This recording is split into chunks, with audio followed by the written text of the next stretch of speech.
तो आगे बढ़ते हैं और शुरू करते हैं आज के एक मुख्य विषय पर चर्चा। गुरुजी, आज के इस अंक में हम सौंदर्य निखार के ऊपर बात करेंगे और उसमें सबसे ज़्यादा ज़रूरी जो चीज़ होती है, जो देखी जाती है, वो मुहासे और जो झाइयाँ होती हैं, ये सौंदर्य को ख़राब करने में सबसे आगे रहती हैं। झाइयाँ एक तरह से जब हो जाती हैं या मुहासे भी हो जाते हैं तो चेहरे की जो रंगत है वो इस कदर फीकी पड़ जाती है, युवा होते हुए भी व्यक्ति का चेहरे से व्यक्ति ऐसा लगने लगता है जैसे बहुत उम्र दराज है। तो सबसे पहले तो मैं जानना चाहूँगा कि आखिर झाइयाँ क्या होती हैं, कैसे होती हैं, इसके क्या क्या हानिकारक दुष्परिणाम होते हैं? देखिए, झाइयाँ होने का मुख्य कारण है कि आपके अंदर जो चिकनाहट है वो कम हो गई। अच्छा, चिकनाहट कम हो गई। हाँ, जब चिकनाहट अंदर कम हो जाती है तो बाहर से चमड़ी जो है एक इसको खुश्क करके फट जाती है, उससे झाई होती है। जैसे तालाब में पानी है, पानी सूख गया और तालाब की मिट्टी फट जाती है, बिल्कुल ऐसे ही चेहरे का है। मुहासे हैं, जब खून के अंदर किसी किस्म का इन्फेक्शन हो जाए तो जहाँ पे उसका ज़्यादा प्रभाव हो, कील मुहासा हो जाता है।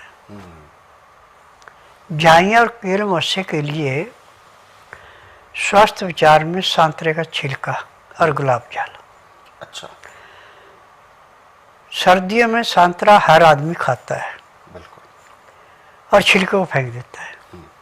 छिलका फेंकने की वस्तु नहीं है, ये एक बहुत बहुमूल्य वस्तु है। छिलके को छाया में सुखा करके पीस के उसका पाउडर बना के कांच के शीशे के अंदर आप चाहे 20 साल रखो, खराब नहीं होगा।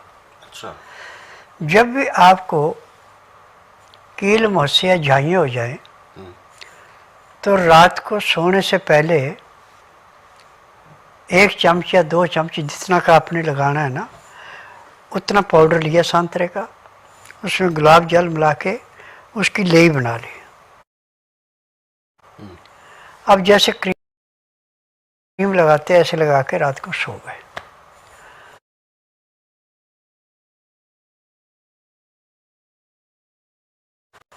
सुबह सूर्य उदय होने से घंटा 1.5 घंटा पहले उठ गए और गुनगुने पानी से उसको धो दिया अच्छी तरह और मुंह साफ कर लिया। पहले दिन चमकाना शुरू हो जाएगी और हफ्ते में वो न झाइयाँ रहे न कील मुहासे रहे, आप बिल्कुल स्वस्थ हो गए। परंतु खान पान पे ध्यान देना कि नाज आप कोई भी खाएं चोकर वाला। पहले नाज को धो करके सुखा लें, सुखा करके उसके अंदर आटा कभी भी पिसाना तो शनिवार को पिसाओ। उसमें काले चने जरूर डालने और चने भी धो के सुखाने। और एक अनाज अकेला कभी नहीं खाना, 3, 5, 7, 9, 11 जितने आप मिलाने चाहें उतने मिलाएं।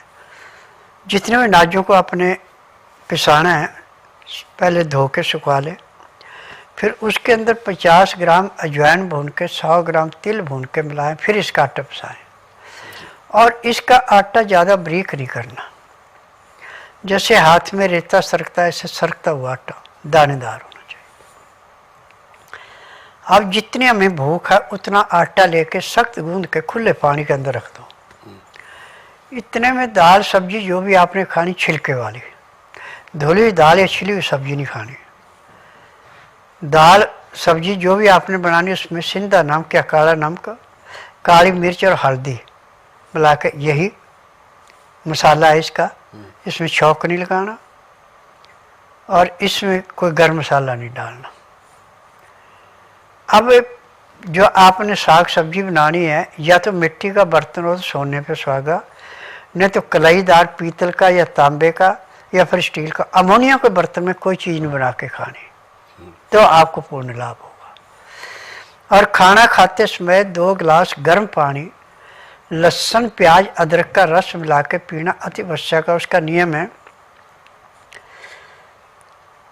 कि गर्म गर्म खाना जब आपका तैयार है तो पहले तो उसको रोटी को थाली के अंदर डाल के साग सब्जी जो भी आपने बना रखी उसके ऊपर डाल दें और 10 मिनट के बाद उसको मसलें। यदि सूप जैसी बन जाए पीने को तो सोने पे सुहागा, नहीं तो फिर ग्राइयाँ खाएं। 2-4 ग्राई खाना खाया, 2 घुट पानी पिया। 2-4 ग्राई खाना खाया, 2 घुट पानी पिया। पानी पीने में, खाना खाने में आप पूरा 1 घंटा लगा दें तो आपका खाना ऐसे पचेगा जैसे रेता पानी को चूसता है, ऐसे खाने को लीवर पे जाएगा। जब आपका खाना पचेगा तो पैंक्रियाज इंसुलिन बनाएगी, पित्ते में तेजाब नहीं बढ़ेगा, आपका रोग कटेगा। परंतु जब खाना खाने में आपने 1 घंटा लगाया, उसके बाद दातन कूड़ा करके 5 मिनट के लिए वज्रासन बैठ जाए। 5 मिनट के बाद उठ करके कम से कम 20 मिनट तक आप थोड़ा सा टहल लें, सैर कर लें। 20 मिनट बाद आप आधे घंटे के लिए सब आसन लेट जाएं। फिर 5 मिनट के लिए बाईं साइड करवट लें, 3 मिनट के लिए दाईं साइड करवट लें। अब सब आसन लेट के बाईं साइड को करवट लेके आप उठें। आपके शरीर में इतना हल्कापन आएगा जैसे आप 8 घंटे की निद्रा पूरी करके उठे और आपका खाना बड़ा अच्छा पचेगा। सुबह ये 4 बजे पेट में अलार्म लग जाता है। यदि आलस किया तो कपड़े भी खराब और एक ही प्रेशर में पेट साफ हो जाता है। जब आपका सुबह पेट अच्छा साफ नहीं होगा, पानी पिएंगे, चाय पिएंगे, पेट साफ करें तो आपको रोगों से कोई नहीं बचा सकता। और उठते ही आपका पेट एकदम साफ होता तो आपको आखिरी सांस तक कभी किसी किस्म की दवाई खाने की जरूरत नहीं पड़ेगी, ना रोग होगा। रोग होने का मुख्य कारण लीवर का काम पूरा ना करना, पैंक्रियाज से इंसुलिन ना बढ़ना, पित्ते में तेजाब बढ़ना, खाया पिया गुर्दे ने पूरा साफ नहीं किया और जो खून तिल्ली को मिला वो तिल्ली ने स्वीकार किया। और खून की कमी जब दिल को मिली और पुराने खून जब बार बार घूमेगा तो आपको रोगों से जूझना पड़ेगा।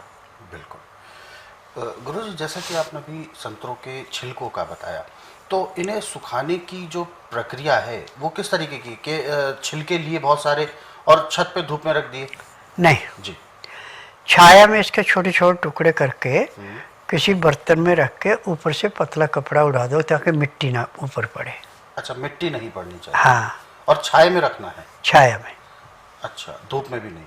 और जो छाया में जो चीज़ सूखेगी उसकी कोई भी चीज़ खराब नहीं होगी। अच्छा, धूप में जो सुखाई जाएगी उसके आधे गुण खत्म हो जाते हैं।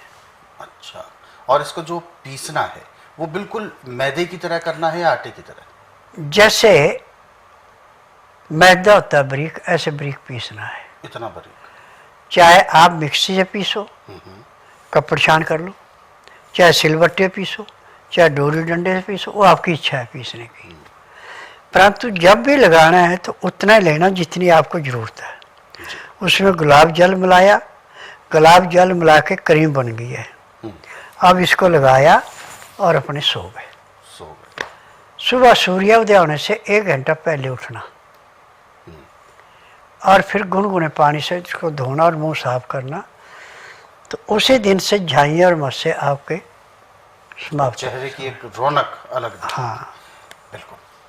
तो ये जो उपचार है दर्शकों, वास्तव में एक तरह का रामबाण उपचार है। तो